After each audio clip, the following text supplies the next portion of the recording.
lover brings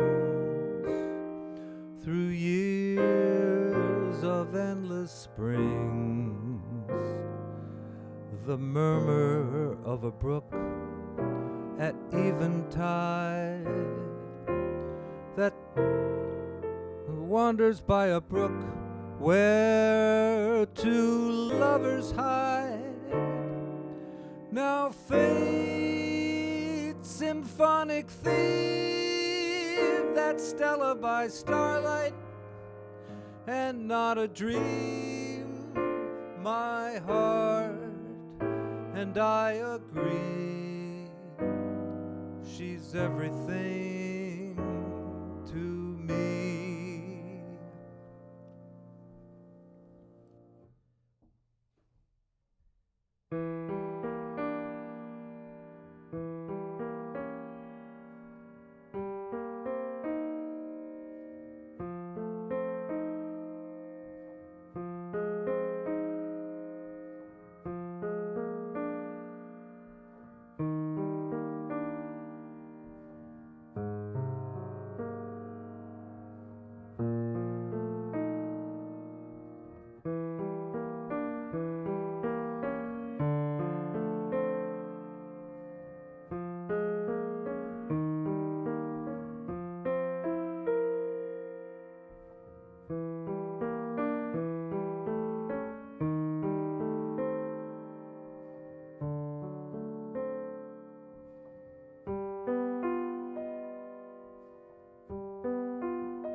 Hey again, everyone. Thank you for subscribing. If you haven't done so yet, please hit that subscribe button and give me one of these if you like the video, and give me one of these if you don't. And be sure to leave a comment, or if you have a comment, be sure to leave it. And, you know, I base a lot of these videos on the comments that you leave, like this one, Stella by Starlight. Somebody said my old video about this song did not flow. And I have to agree, I watched it, it did not flow. Because these box voicings can function differently. Here it was functioning as an A altered, at the seventh and the third, but the altered tensions. And up here, you know, and now it functions as F seventh, and it's unaltered because that's a 13 and a 9, not a flat 13 or a flat 9. And I realize this stuff is confusing. It really is. And so, you know, I'm teaching this to a few students right now about how to use box voicings and rootless voicings. And my suggestion is to take box 1, which is this. It's the inversion of this one. All right, take this one and go through the cycle.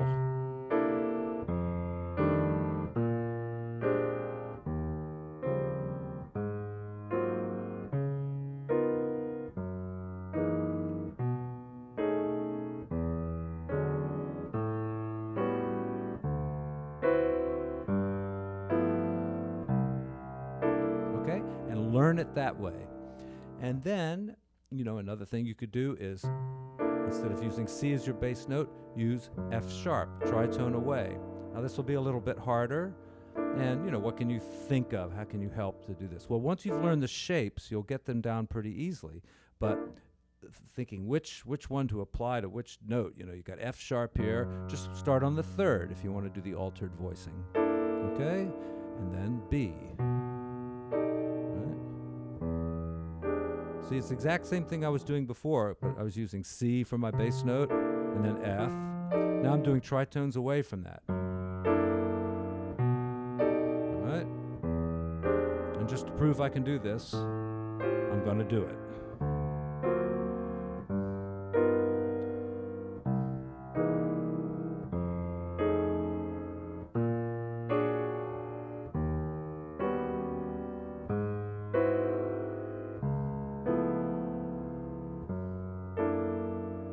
Back where I started now.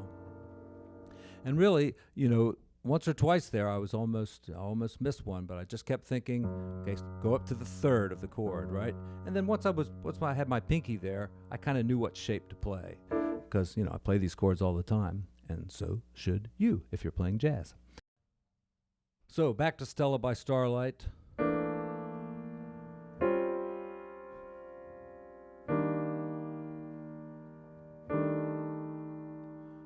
Here for the F7, I could possibly do that also. That's a different box voicing. Okay, F minor 7th.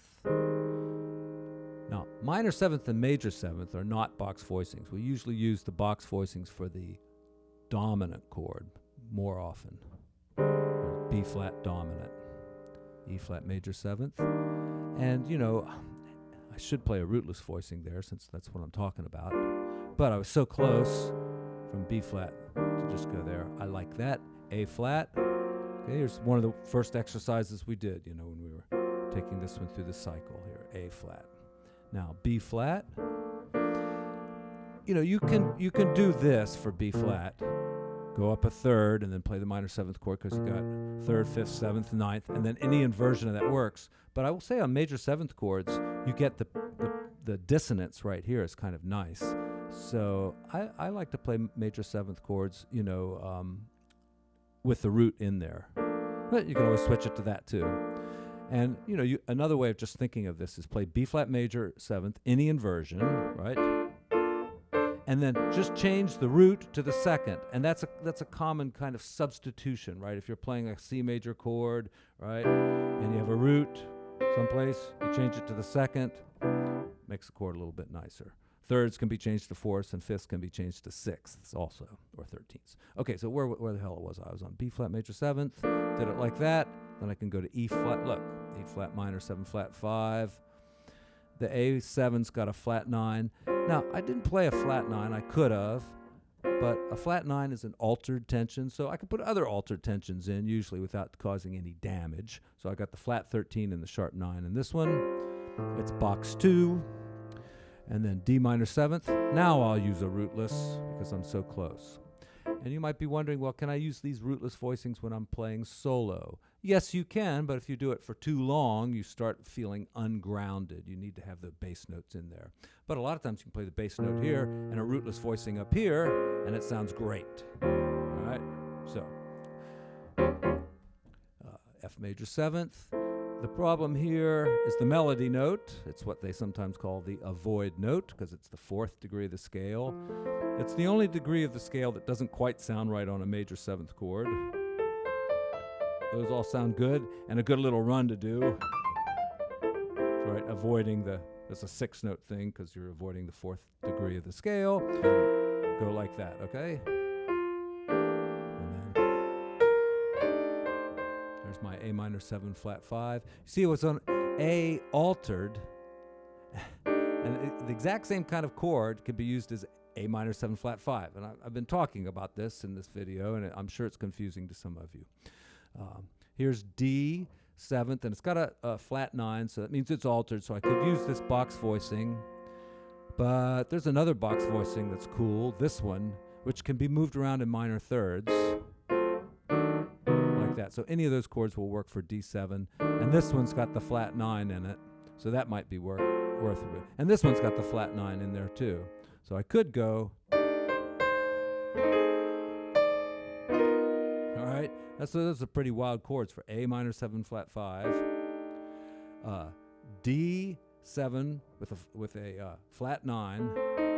All right, and the box voicing gives me that sharp 11, so that's pretty wild. But you know, it's a legitimate. It works. And then I went up to my box voicing for G here. All right, nice rootless voicing here. It's an E flat major 7th. I just changed my C to a D there. See.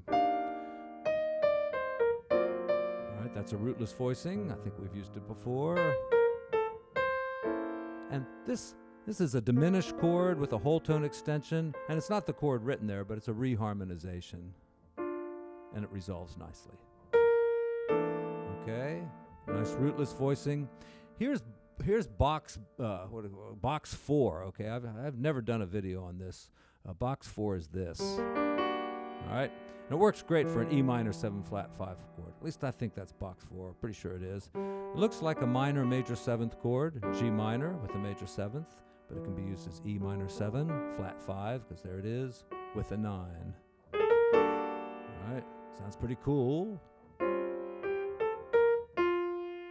I could do it again here, but the melody note being so close to the chord, I probably wouldn't.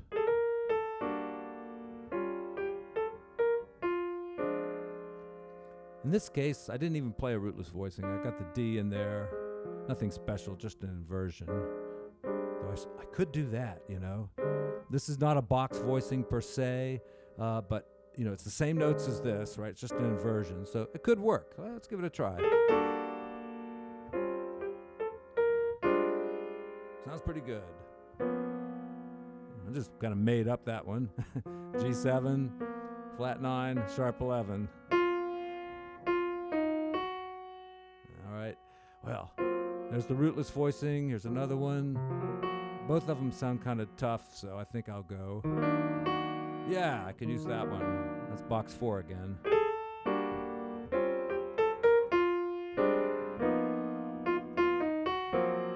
You know, I like that one. I'm going to same one I used up here.